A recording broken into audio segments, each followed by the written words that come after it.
Hey everyone, Nathan here, Absurd Being. Alright, difference and repetition. Finally today we finished the second chapter, repetition for itself. Most of the video is we're going to be looking at difference, just seeing how difference arises in this as a consequence of this third synthesis. And we finish with a little revisit to Plato. But like I say, most of the video is about difference, and there's some really interesting stuff in this one. So this section, I think, at the very end of the second chapter is a really good one. There's some really useful ideas come out here. Anyway, it's enough rambling for the intro. Let's jump straight into the first section, which is difference.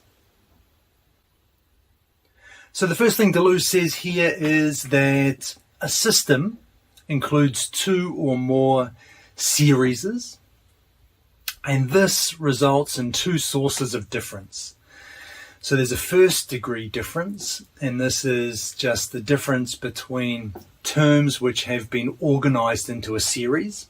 So a difference between events within a series.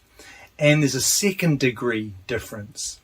And this is basically inter-series, an inter-series difference, or as Deleuze describes it as well, a difference between differences. So a difference between, so you've got that first degree difference within a series, and you've got multiple series. So that inter-series difference, it's kind of a nice way to describe it, I guess, differences between differences. So the second degree difference is where the magic happens. This is the really interesting one. And this relates first degree differences to one another. Okay, nice. Deleuze also calls this, I guess it's more the act of drawing these differences, these second degree differences. He calls that, or he says it's put into action by a differentiator. So that's a kind of important word for this section, differentiator. That's what establishes or creates these second degree differences. And he describes these second degree differences using physical concepts, and it's a really nice little description. So I'm going to put the quote up for you. Coupling between heterogeneous systems, from which is derived an internal resonance within the system, and from which in turn is derived a forced movement, the amplitude of which exceeds that of the basic series themselves. So some really nice language there, and just a nice picture, I think. That really clarifies things. So we've got the coupling between the two heterogeneous, the two different systems. So there's a coupling between those. Then we have another term there is internal resonance. So this resonance is generated within the system when there's that, I guess the two series are related to each other in order to identify these differences, the second degree differences. And then we have this forced movement, the forced movement in which, as Deleuze says, the amplitude exceeds that of the basic series themselves. So we have movement. We have this. This is a very dynamic picture. This coupling generates an internal resonance, and that results in a forced movement. A really nice little summary there. And that was kind of one of the things that I wanted to point out as well, is the idea that despite us being in the third synthesis, which is static, which is that formal, pure and empty form of time, it's dynamic. This is a dynamic picture. This is even though what we're describing in the third synthesis is a fixed totality, if you like, a fixed whole, there's movement within this. It's not that nothing new can be generated here. The fixing is kind of, well, it's formal, it's structural, but it's that fixing which makes possible the movement, because we've established these series, and then we can through this coupling internal resonance, through this coupling and internal resonance, the second degree difference, then we get a forced movement. We get some dynamism happening within this, but it's only possible through that pure and formal ordering of time, structuring of time. So then he goes on to say that these differences are intensities, and that's another important word. We'll be dealing with that a little bit later in the book. But these second order differences, they're intensities which apply to any kind of system. And he describes he gives a couple of examples: mechanical, physical, biological, psychic, social, aesthetic, philosophical, etc. So this is kind of nice. There's a broad range of applicability here regarding this theory of Deleuze's, with the second degree differences coming about through this third synthesis, the synthesis of time. And he goes into a bit more detail with some of these examples. So he talks about words being genuine intensities within certain aesthetic systems. Words have this ability to couple, what's the word I'm looking for? To establish, to act as a differentiator, to establish differences between terms across series. So within some kind of poetry or something, you can establish these parallel series with different terms, and then with different terms making them up, and the words can act as differentiators to bring about these differences between the terms, between the series, generating that internal resonance that Deleuze is talking about, resulting in a forced movement, which is the aesthetic feeling that comes about. So words there, genuine intensities. He also talks about concepts being intensities from the point of view of philosophical systems, although presumably he's talking there about concepts which refer to something real, which have some kind of concrete grounding, not totally pure abstractions, empty abstractions. That criticism of Hegel again, just coming back through. And especially important for us in this chapter is the synthesis of the psyche. So dealing with conscious activity. And this is the quote, and it's a really good one because it ties us right back to that first quote which I gave you earlier. Psychic connection, habitus, affects a coupling of series of excitations. Eros designates the specific state of internal resonance which results, and the death instinct amounts to the forced movement whose psychic amplitude exceeds that of the resonating series themselves.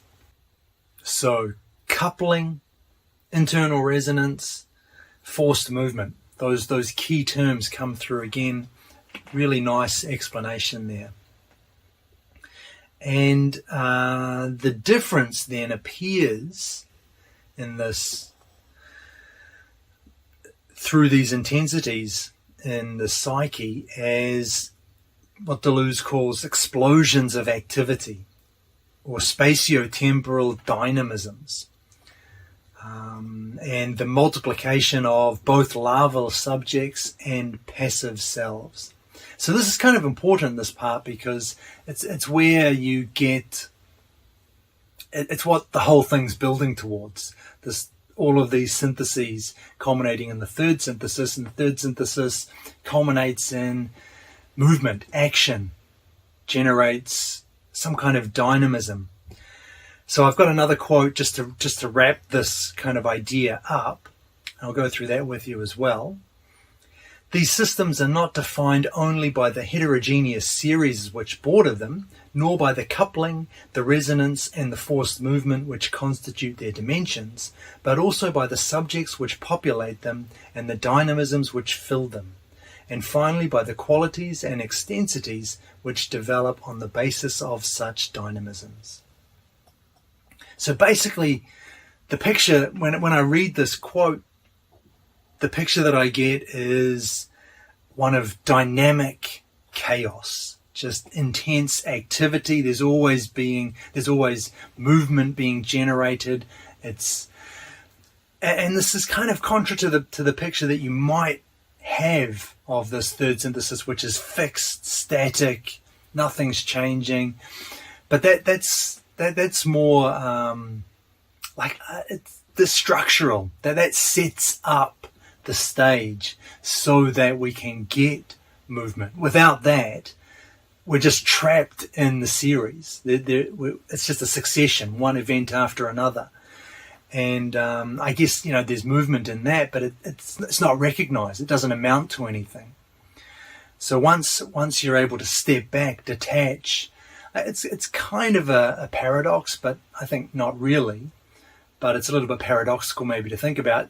In order to get this movement, this dynamism, you have to first detach, step back from that, from the series itself, from being caught up in the series, moving along from one event to the other in succession. You have to step back, and then you can generate this deeper movement, which Deleuze calls intensity. Coupling, internal resonance, forced movement. Coming back to those three terms. So yeah, really interesting picture there, nice picture. And we'll talk more about some of the specifics of that dynamism and how, I guess, the details of how these things are generated, the qualities, the extensities, how all of this kind of plays out. We'll talk about that in later chapters. But that's the basic picture for now. Through the first, through the second, and through the third synthesis. And now we're kind of just exploring the differences that finally culminate as a result of these three syntheses. Then Deleuze asks or raises a possible objection. So he says, must there not be a resemblance between these different series and an identity in the agent for this whole process to take place, for this coupling and this resonance, for these intensities to be generated and that forced movement to result?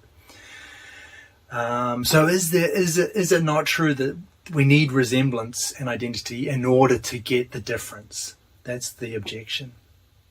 And to deal with this, Deleuze introduces the term the dark precursor. And what this does is facilitates the communication between the series. So he defines the dark precursor as the in itself of difference, or the differently different. In other words, difference in the second degree, the self-different which relates different to different by itself. We call this dark precursor, this difference in itself, or difference in the second degree, which relates heterogeneous systems and even completely disparate things, the disparate. Okay, so that might sound a little bit garbled, perhaps. There's a lot of differences in there, but if you just keep in mind, all we're talking about here is that what I said right at the very beginning, the difference between first degree and second degree difference. Second degree differences, first degree differences within a series, within the terms, between the terms, and then difference in the second degree is inter-series differences. So that is a difference between differences, a difference between the first order differences across different series. So when you keep that in mind, that quote and all of those differences, I think, kind of cancel out and make sense. So the dark precursor, this differently different, difference in it, the in itself of difference, because it's relating difference in one series to difference in another series. That's the basic idea. He calls this So the dark precursor, he also calls it the differentiator. We called it that at the beginning of the video. And here he calls it the disparate as well. So those three terms indicating the same thing. And what's important in that last quote to deal with the objection, what's important in the quote at the very end to deal with the objection is that when he says it relates heterogeneous systems and even completely disparate things. So even things that are completely unlike, dissimilar, that don't resemble each other, this dark precursor relates them to, it establishes a connection. It establishes, in our terms, that internal resonance. It's able to affect the coupling and the internal resonance, even if the things that it's coupling, whether those are series or events within the series, even if those things are completely different. So we're just trying to get away from this idea that there has to be resemblance, that difference is built on resemblance. It isn't. It's actually the other way, and we'll see that in a minute. Another interesting thing, though, before we go on to see that in a minute, is that the dark precursor must not itself be visible. And the reason is, if you could see, if the dark precursor was something tangible, something real, something you could get a hold of, then rather than facilitating the communication between these heterogeneous series, it would become the focus. It would no longer be able to act as the connection, as coupling and generating the internal resonance, because it would become a thing in itself. It would become another thing which we're adding to the mix. So you've got the series plus this extra dark precursor. So in order for the dark precursor to do its job, to facilitate the communication between the series, it has to be invisible. It can't be seen. And this is the clue which tells us that the dark precursor is actually Deleuze's object equals X, or the virtual object. And he says this virtual object, which we've talked about before, this virtual object perpetually displaces itself within itself and perpetually disguises itself in the series. So the virtual object is something you never, by definition, you never attain. You never get it. It's always back to that idea, displacing and disguising. It's always hidden.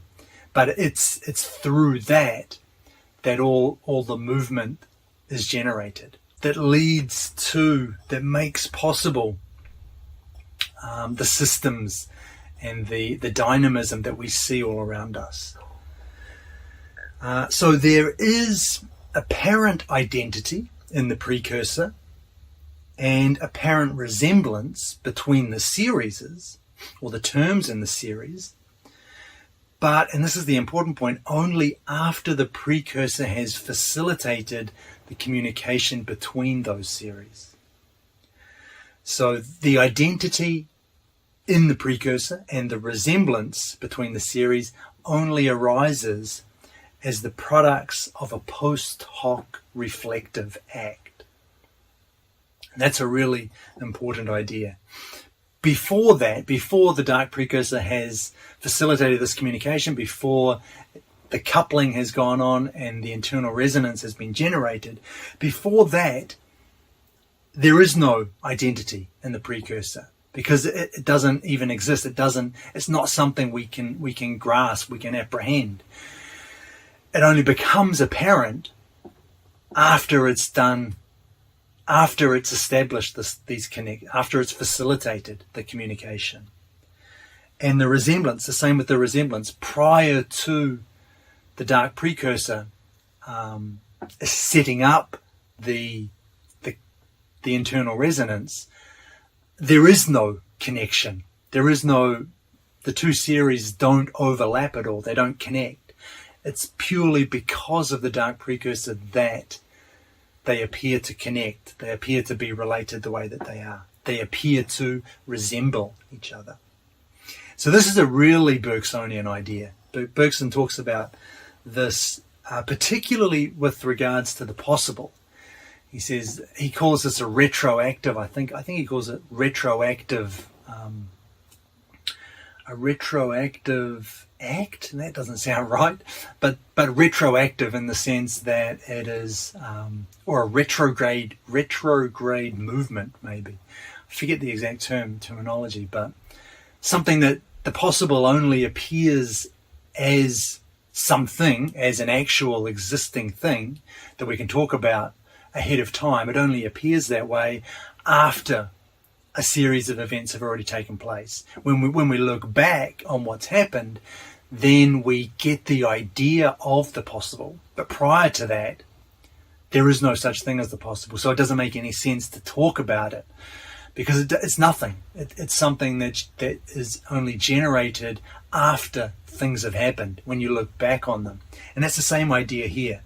The dark precursor and this identity and resemblance, it's not real. It doesn't exist until after the dark precursor has facilitated this communication, has done what it does.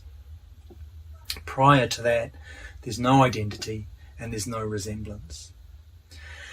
And he gives an example, again with words, a literary example. He talks about the difference, a literary difference in which words function as linguistic dark precursors. And they do this by enabling differences to emerge between series. And this is, I mentioned this already before. That's just the way that words operate. We have these kind of two tracks or multiple tracks within literature, and words function as, I guess, in a way, mediators. They connect two series together in certain ways, which only become apparent after the words have done that have fulfilled that role as connecting them. And that's what Deleuze says. The sense of a word can be stated only by another word which takes the first as its object. So prior to this other word telling us or indicating the sense that this original word should have, the word doesn't have that sense at all. So this is kind of related to the ambiguity of language as well. You've got, in language, we don't have one symbol which has one explicit referent. There's ambiguity there. Words can mean different things in different contexts, in different eras, in different kinds of writing. So what we need is other words in order to derive the intended meaning. And those words are what Deleuze is calling the dark precursors that establish communication between different tracks, different series of ideas or maybe sentences even. And that's also a very Bergsonian idea. So for difference to emerge like this, the way that Deleuze is talking about, all the series in the system must coexist. And that's a really important idea. And it just goes back to that idea of detaching, the third synthesis. It steps us back from the succession itself, gets us out of the succession, detaches us from that, and lets us see all of the series coexisting. If you place yourself in the series from the point of view of the present, you get succession, one thing after another. And one thing is, and only one thing is before you at any one particular moment. And this is where resemblance arises, because you can compare one event to a prior event. But if you step back in the third synthesis of time, from the point of view of the unconscious structure which contains all of the series, then you find, instead of succession, then you find they coexist. And that's where the dark precursor can start moving around. That's where you get the virtual object starts generating movement for you. And this is what we're talking about really, in terms of the psyche anyway, conscious activity. Consciousness, that's what we're talking about it here. But again, just with that idea that this has broader application than just the psyche. But for us in this chapter, that's kind of the main focus. Further, so you've got these coexisting series, and Deleuze also describes this situation as chaos. It's chaotic. And that's something that I think I mentioned it before, but it's worth mentioning again. The way I've talked about the third synthesis as a kind of structuring, fixed, static process, or something that gives us a formal, fixed, static picture, it might give you the impression that this is actually organized, that everything is arranged neatly and in its place, and there's no chaos there. But it's the exact opposite.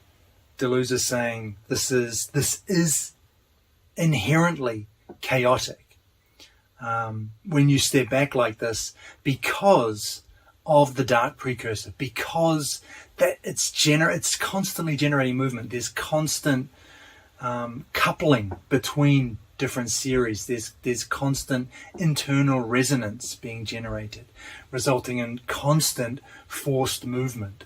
So this is always going on. So even though we've detached, we've got this static, the formal order of time, it's not organized. It's not tidy and neat and complete and finished in any sense of the word. It's chaos. It's just dynamic activity going on all the time. And that's what I've gone on to say. The object equals X is running through the series, through and across series. The precursor is establishing communication, setting up that internal resonance. The forced movement is pointing beyond them, going beyond these series, generating that, what Deleuze said, the amplitude which exceeds the series themselves. This is all chaos, that dynamism. And you get this picture when real series, i.e. series which succeed one another in reality. For example, Deleuze mentions the infant series and the adult series.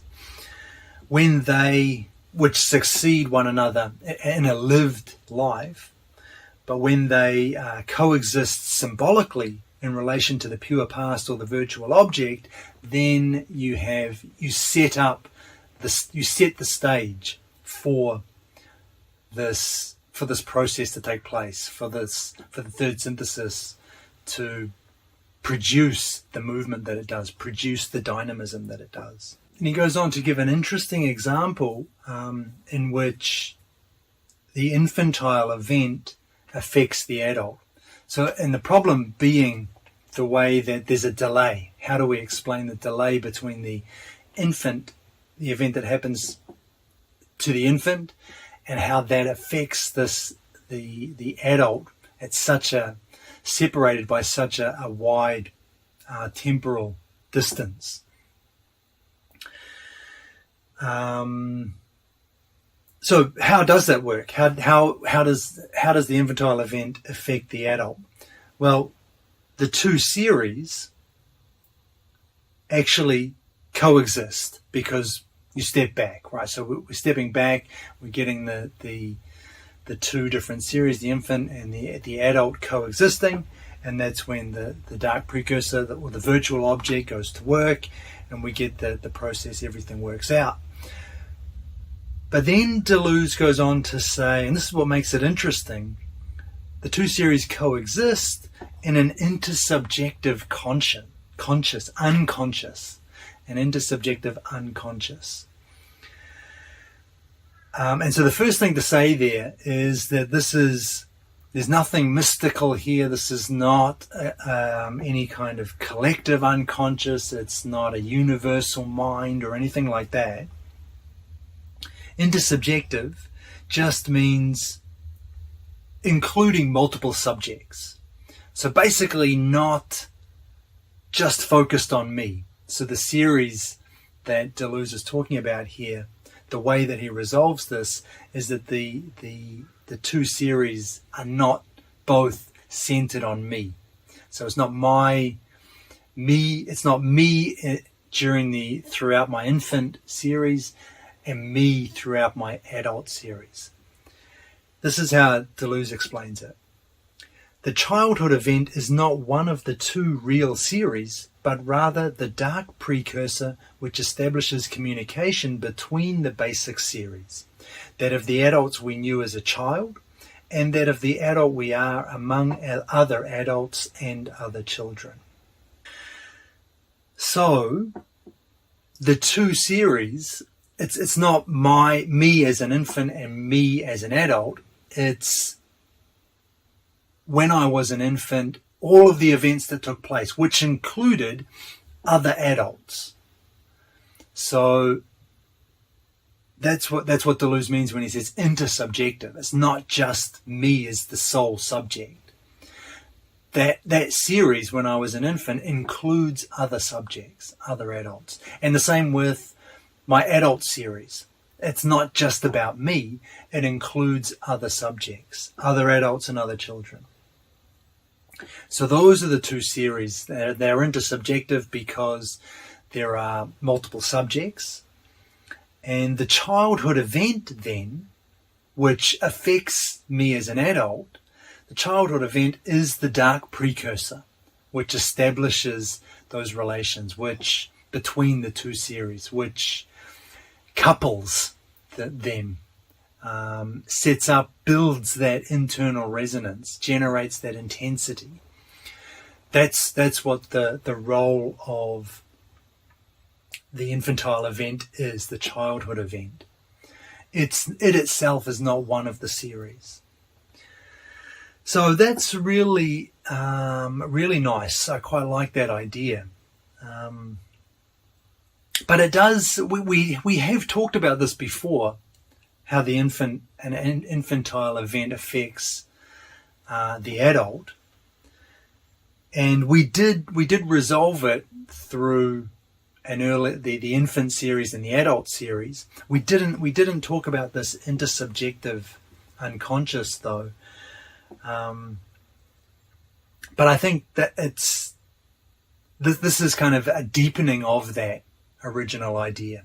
We talked about the first with regards to the virtual object in Eros and Mnemosyne, when we were talking about the second synthesis and the pure past. But I think this is just it's the same idea, just deepening, just deeper in the third synthesis now. And Deleuze describes an example from Proust's book In Search of Lost Time, where the narrator's infantile love for his mother is the agent of communication between two adult series. The first, that of Swann with Odette, and the second, that of the narrator himself with Albertine, when he becomes an adult. So Swann and Odette, those are the two adults that the narrator knew as a child. So that's one series. And the second series is the narrator himself when he becomes an adult with Albertine. And those are the two series. So again, intersubjective. It's not all about the narrator. It's about these other subjects. And the dark precursor is his infantile love for his mother. And that's what is establishing these communications between the two series, setting up the intensities. And I really like that idea. I think there's a lot to be said for that, and it's quite a deep insight, I think. Yeah, cool. What's interesting about this as well is that it means pretty much any sequence of events can become a series for you, right? So you're not just limited to things that happen to you, but anything that happens around you, anything that you're aware of, this can then become a series for you in your life, which you can pair with another series or other series, and generate and create a system out of, for a dark precursor to establish resonances between and to generate movement like that. So yeah, that's a really interesting idea. Lots of psychological consequences that can be kind of followed and tracked down with that. But that seems like a really solid application of his philosophy to me. So what we have then is, in the unconscious of the third synthesis, the multiple series coexist outside any condition of succession in time, and they are all different, fundamentally different, outside any condition of identity as a model and resemblance in terms of a copy. And the way that each series returns like this to coexist with others is precisely what Deleuze identifies here with Nietzsche's eternal return. So these different series, they can come back in and form different systems. You can kind of interchange, chop and change all of these series. They can form different systems with other series, and they generate different movements, and then switch them out and get other series through. This is the dynamism that I see in this picture of Deleuze's, and that the way these series can return like this is where Deleuze sees Nietzsche's eternal return concept coming in. Again, obviously, this is nothing to do with Nietzsche himself, actually. Nietzsche himself never said anything like this, but it's an interesting application of, maybe extension of, Nietzsche's idea for sure. And the last thing to note about that, the eternal return, is the three ways that Deleuze says the same seems to appear in the eternal return.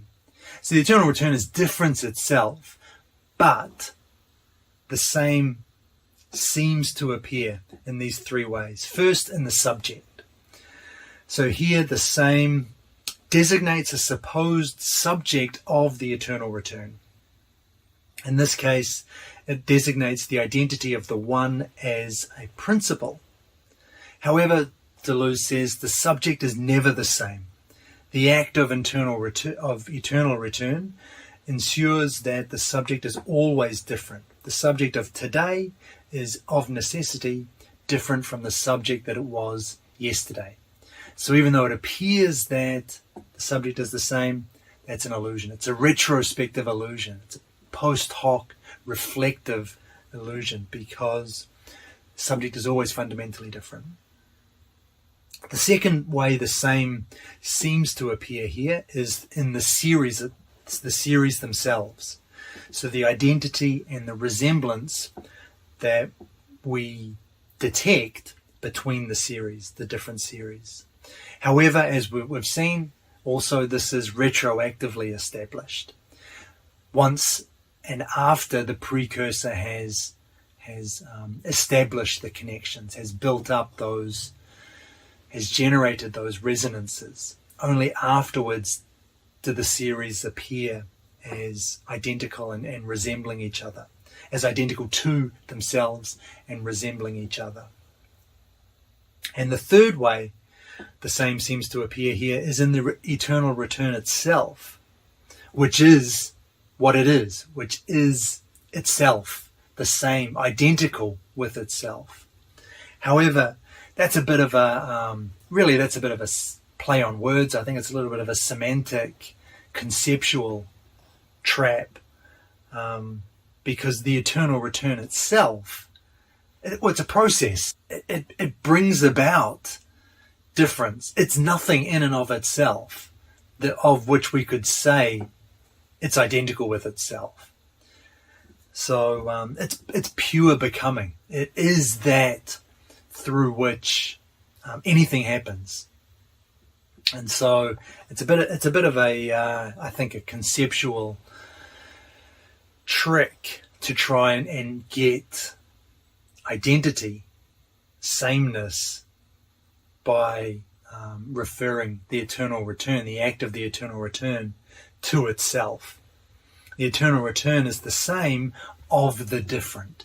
There's just, yeah, I think we've talked about this a few videos back where we said that the eternal return is difference itself.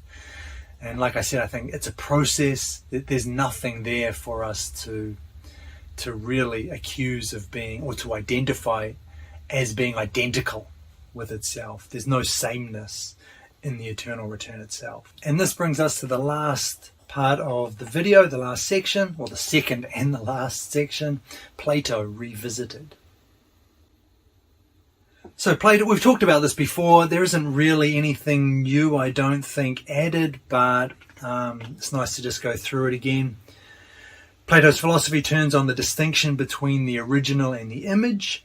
The model is superior. That's the idea. That's the idea. That is the idea.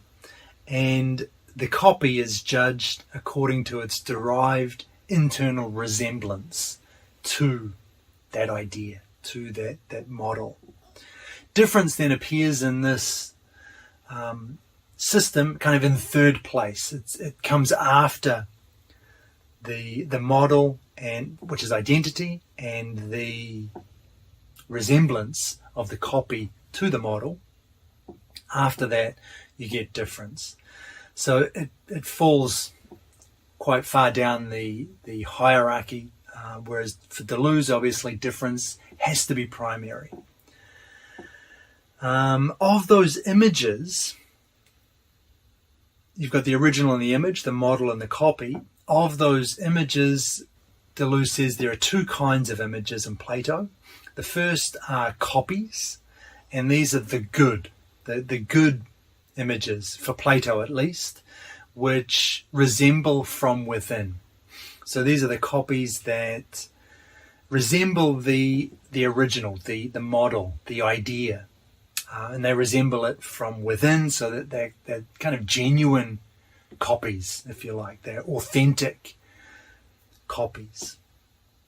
The other kind of images are the bad ones, simulacra, and these are the images bad for Plato because they only appear to resemble the original, but actually they're different.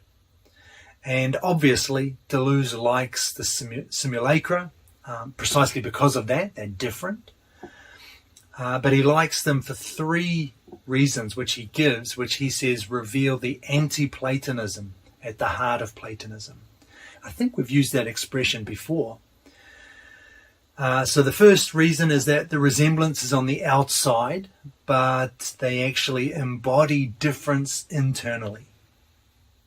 So that's obviously important. The resemblance is superficial, illusory. What's real is the difference, the internal difference. And this is interesting. He says they therefore show several things or tell several stories at once. And I like that idea because it kind of gestures at the sense in which there's creativity, there's dynamism again, there's potential within these simulacra to generate something new. And that seems to be a core idea at the heart of Deleuze's philosophy. The second reason that he likes the simulacra is that the simulacra, precisely because the different, the dissimilar, the unequal are embodied in them, they then themselves become models for something new. They are, it's not, instead of comparing them to something prior or something supposedly superior or original, their difference is what makes them stand out, what gives them their individuality, their essence as something new, as something genuine, rather than comparing them to something in the past, something else unfavorably. It's that difference which means that, which gives them their positivity, which makes them valid, which legitimizes them. So the unequal embodied in the simulacra is not a defect for Deleuze. It's a feature. It becomes the defining feature, which makes them, which elevates them to the status of the original or the model themselves. But of course, that's not exactly what's happening, because simulacra don't become models for future copies, because there are no future copies. The copies themselves, the copies of the simulacra, will become models themselves. And that's the third reason Deleuze gives here. The simulacra challenge the whole notion of copy and model. The model collapses into difference, while the copies disperse into the dissimilitude of the series which they interiorize, such that one can never say that the one is a copy and the other a model. And that idea is something we've definitely talked about before. I remember that.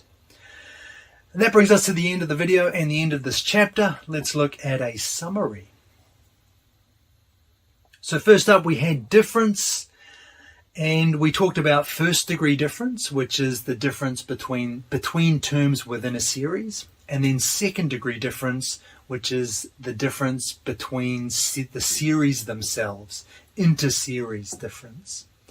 And three key terms regarding second degree difference, which I mentioned again and again in the video because I love them: coupling, internal resonance, and forced movement. So the coupling captures that idea of the comparing, I guess, setting up the relation between heterogeneous systems, which are fundamentally different, which don't have any share of resemblance. And then the internal resonance, which is derived from that, setting up a kind of tension, or what Deleuze calls an intensity. And then the forced movement, which arises, in Deleuze's words, the amplitude of which exceeds that of the basic series themselves. So the movement that's generated as a result of that build-up of tension or intensity is something that goes beyond what was originally in the series. So in a sense, there's the idea there that the whole is greater than the sum of its parts, which is another idea that I really like. We also looked at the dark precursor. That was an important concept in second degree difference, also called the differentiator, also called the disparate. And the idea with the dark precursor is this just facilitates communication between the series, and it is the virtual object, the Deleuze's object equals X. And one important thing to note about the dark precursor is that it must itself be imperceptible. It must remain hidden. It's, as Deleuze says, displaced within itself and disguised in the series. And it has to be that way in order for it to fulfill its role as facilitating communication between the series. Finally, in that first section, we looked at Nietzsche's eternal return, or rather Deleuze's Nietzschean eternal return. But the idea, each series is continually returning to coexist with others and enter into this whole the process that we described in the third synthesis. The dark precursor gets going, coupling, internal resonance, forced movement, creativity, dynamism, the new, it's all in there. The last part of the video today was Plato, and we just noted that Platonism is based on the distinction between the original and the image, and the image can be divided into two: copies, which resemble the original from within, and these are the good for Plato, and simulacra, which are the bad for Plato because they appear to resemble but within are different, and obviously for Deleuze they are the good. And that is the end of the video for today. So hopefully that helps. Like I say, I like the end of this chapter. There's a lot of good stuff in here, I think. And thanks for watching. I'll catch you in the next one.